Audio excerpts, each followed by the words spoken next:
Okay, I wrote some poetry between 1980 and 2005, and 2008 I finally got my book of poems published. So I'm going to read to you from my poetry. This first one was copyrighted in 1983.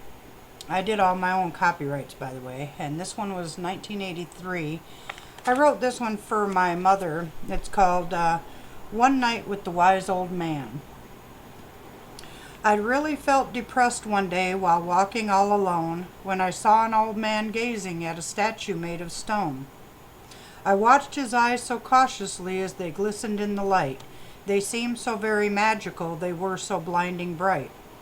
When I looked towards him with deep compassion, I felt in my heart a strange reaction. With a smile he told me I had nothing to fear. There was a strong, pleasant feeling as I drew near. The closer I got, the more love that I felt. His smile was so warm that my heart it did melt. When I asked him his name, he just turned and sighed. "You don't know who I am?" the old man replied. "My name is of not much importance," he said, "since no one remembers, as if I were dead." The answer he'd given me baffled me so, but my interest in him continued to grow.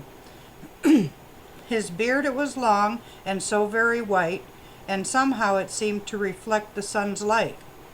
His cheeks the most radiant red ever seen, his clothes patched all over, but yet they were clean. Next I asked him, "Do you live around here?" But again his answer was not very clear. He said, "Living in one place is not my destiny. Wherever there is love, that's where I shall be." His answers to my questions were still not clear to me, but hidden in his eyes were answers yet to see. He turned and looked into the sun's bright rays, and then stared for a moment as if in a daze. Then I asked, "Would you have dinner with me?" And much to my surprise, the old man did agree. I made dinner for two by the candlelight, then asked, "Do you have anywhere to sleep tonight?" "No, I have nowhere," the old man said, and then I smiled and offered him the guest bed. He rambled on mostly of love and of life, but never once mentioned ever having a wife. As he spoke more of love, I could feel it grow strong, then suddenly I saw where I had gone wrong. His wisdom to me was so great and so vast, his knowledge seemed both from the future and past. When the clock on the wall had read 12 that night, we had gone to our rooms, then turned off the lights. I thought very hard about all that he said, and thought of the thousands of people misled. I awoke from a dream in the morning light. I ran to the guest room. He was nowhere in sight. I looked at the guest bed where he had stayed, and found it like yesterday, already made. A folded piece of paper he left behind.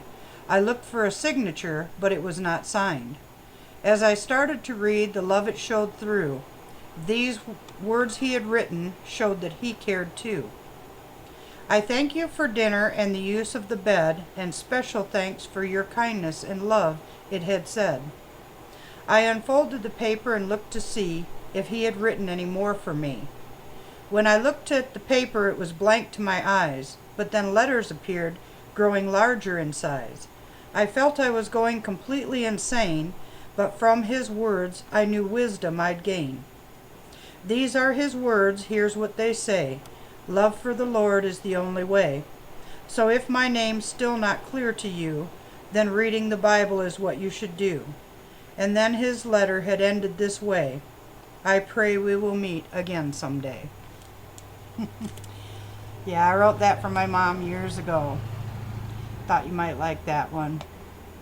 Anyway, if you ever want to look for my book online, you can still find it at some places, used copy of it. I don't believe they have any new ones left. I don't know. There's been two publishers since then. Originally I published with publishamerica.com, and then it changed to, I think it was Starbooks, something like that. But any case, you can find it under Arlene Elizabeth Masters, Poetry by Arlene Elizabeth Masters. 1980 through 2005. Anyway, God bless. Have a great day. Bye-bye.